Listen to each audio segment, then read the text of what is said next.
It's been 3 years since you were last here, and a lot's changed since you were here and a lot's still the same. When you were here last, we talked about the sources of renewable energy, and we did a second discussion about efficiency, and that fundamentally never changes. I think it's always very interesting for people to look at new technology, to look for new things, to look for batteries, and everyone always thinks the new thing is going to cure all their problems. But the best thing you can do is, the cheapest power is the power you didn't buy. Being as efficient as possible is the most important thing. So I think before anyone gets too carried away with batteries or system management or energy management or any of the other things I'm going to talk about now, the first and most important thing is to make sure that you're not using any more power than you need to. And I highly recommend that they go back and look at that video, because nothing's changed in that regard. Power factor correction, voltage management, surge protection, all of the things that we've talked about in the past, they are key. And best of all is being as efficient as possible. So here we are at Wood End again. It's another beautiful sunny day. It's always sunny here. The farm's the same. It's a mixed arable and free-range egg production with quite a lot of renewables, and a keen focus on, we're regenerative farmers. Although we didn't always know we were regenerative, because we've always farmed in the way that we still do now. What's really changed for us in the last 3 years, in particular over the last 6 months, has been the drop in prices of the technology, particularly things like the battery storage and the associated systems that go with that. When I looked at putting in batteries when you were here 3 years ago, I think I said that we were interested, but it was too expensive. At that time, to put in a 100 kilowatt battery and the energy management system and the emergency power system and all of the other things that go with it, plus the transformer and connect up the solar, that would have cost between £500,000 and £750,000. Today, we've just put a 100 kilowatt hour battery storage unit with energy management, with the connection to the solar systems and everything else, all in for under £30,000. That is the change that has made everything that we've done recently possible. So the price of solar has fallen by more than 85%, the price of batteries has fallen by more than 85%. I would say that when I first looked, it's fallen by more than 95%. And that really enables us to do some really good stuff. And the other thing that's changed is the integration of those systems.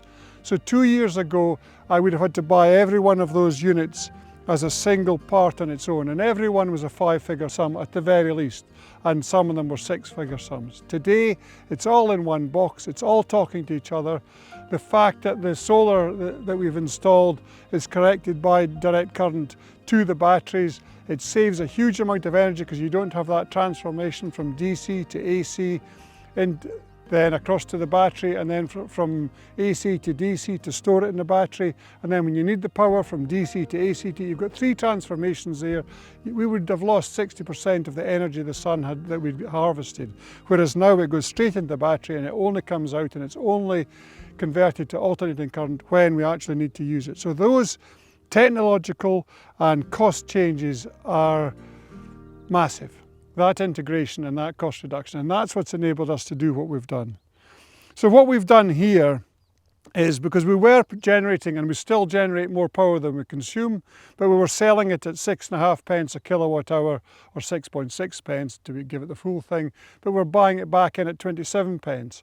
So we had to generate 4 times as much power as we consumed in order to pay for 1 unit. Now, every single unit that these cells produce goes into a battery, and it only comes out when we need to use it. And only once the batteries are full, and that's both in the steering and on the vehicles, once all those are full, then we would ship power out to the grid. So it's really made a huge difference to us in terms of the costs and that we're incurring. So a year ago, it would have cost us £5,500 to pay our electricity bill. This month, we're only paying the standing charge and a little bit of power that we imported. So instead of paying £5,500, we're paying less than £500. That's the difference it's made to us. That's £60,000 a year.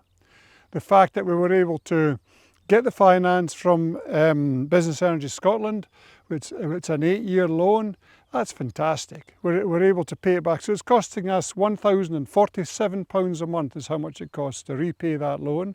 But with that, we've installed the batteries, and we also got funding to convert the fluorescent lights in the poultry sheds behind me for LEDs. And that reduced the electrical consumption in the shed by more than 65% as well.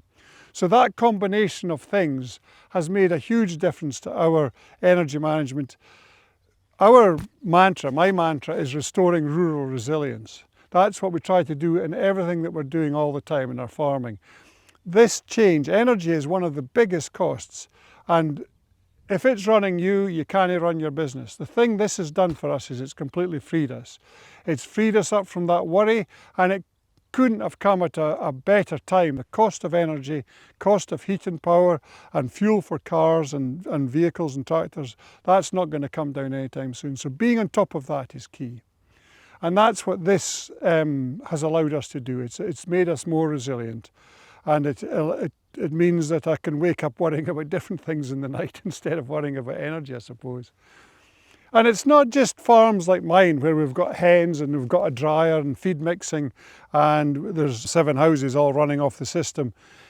Even just for a single house or for holiday cottages, the same things apply. The price drop for solar, the price drop for batteries, for the control systems, the ability to plug an electric vehicle in, the access to cheap loans, interest-free loans and grants from Scottish Government, it means that anybody can be doing this. You don't have to be John Seed at Woodend.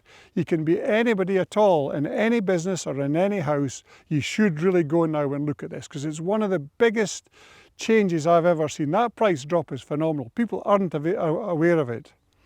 The other thing that's a problem, and this is a problem, is there's a lack of people you can go and ask. And there's far too many people who, if you ask them, make it complex and scary and expensive, particularly the latter. And I know, and I've met a few people who've been persuaded to put in systems that are too expensive.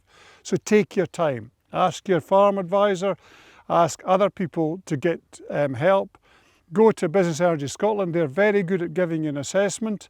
As are Home Energy Scotland, they come and they look around your house, they say, well, you could put in a heat pump, you could do this, you could put a battery in, and they can support us through that. So take your time. You're better off asking one of the AI systems what you should do than asking somebody who phones you up to say they're going to sell you a battery and save you a fortune.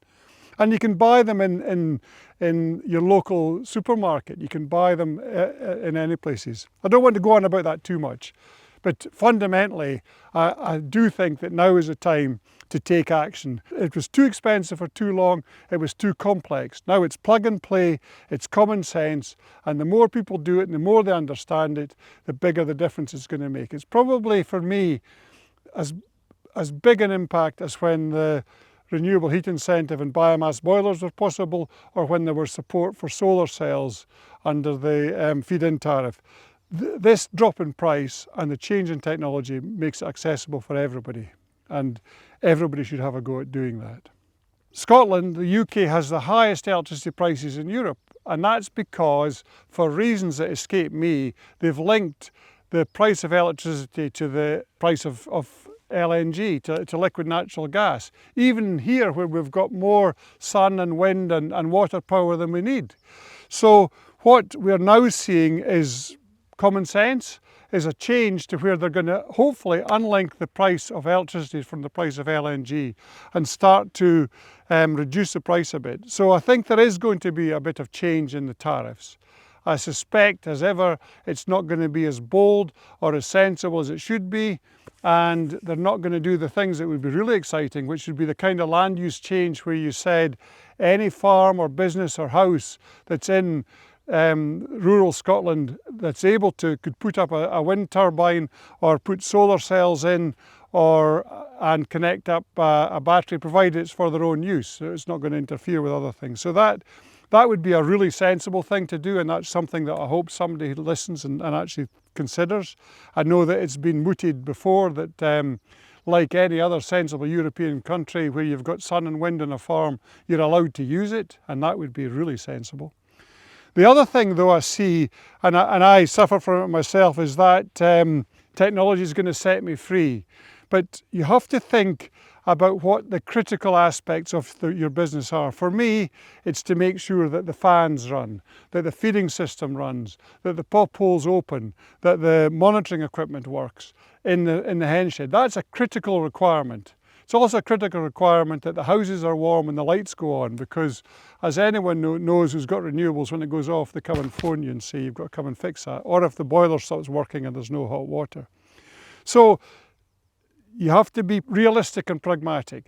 It's a lovely idea. I'm going to go straight into island mode. It's all going to be fine. But the key thing when you're doing this is, let's not just have a battery because that's going to change my life. You've got to think, we're as energy efficient as we can be. This is how much power we need. And these are the critical loads. The critical loads are that the hens are safe, that the welfare is looked after, that they're fed and watered, that pop holes open, lights come on. You can't have that interrupted in a modern livestock unit any more than you can have a cold store going off with tatties in it, or a dairy not working, or a piggery not working. So those are critical elements of your system, and you've got to work out what those are and what you absolutely need to have, and make sure you're able to cover them. And then there's this thing that I think I could just come off the grid entirely, and life would be so much simpler. I wouldn't have to pay standing charges. I'd just look after myself and have a diesel generator for when it wasn't windy or sunny. But like everyone else, I wasn't expecting what's happened now, the price of diesel to more than double and probably stay at those high levels for a long time. And at the same time, as more renewables come and the tariffs are changing, it's possible to buy electricity. It's moving away from having I just used to look at what the flat price would be and try and get the best price I could. Now it's changing, so there's time of day tariffs. So you get tariffs now, which at night you can buy electricity at 4 pence a kilowatt hour, which through the day might cost you 26 or 27. And so you can fill your battery up when you need to fill it up. So I don't see, and I wouldn't advocate coming off the grid entirely, because those new tariffs are part of the transition away from the linkage between natural gas and power. And it's also to do with the fact that as the infrastructure is improving, instead of constraining off wind turbines, persuading people to use that energy when it's available rather than just when they need it. And the thing that makes that possible is the battery. So my advice would be to myself, I'm not going to give anybody else advice, is stay connected. You can't export and you can't import and you can't take advantage of cheap electricity when it's available. And as we move to more electric vehicles, it's important that you're able to get that electricity when it's cheap. So in a domestic circumstance where you've got some solar cells and you've got batteries, perhaps in the winter time it's not sunny enough for you to supply all of your electricity needs from your solar and your battery and charge a car. But if you have a tariff, your system is smart enough now, they've come on so far that you can charge your car, charge your battery and then stop drawing power. And in the morning when it's still dark, you run off the battery, and then as the sun comes up, your system works again. So I think I would caution people against thinking they're just going to go off grid.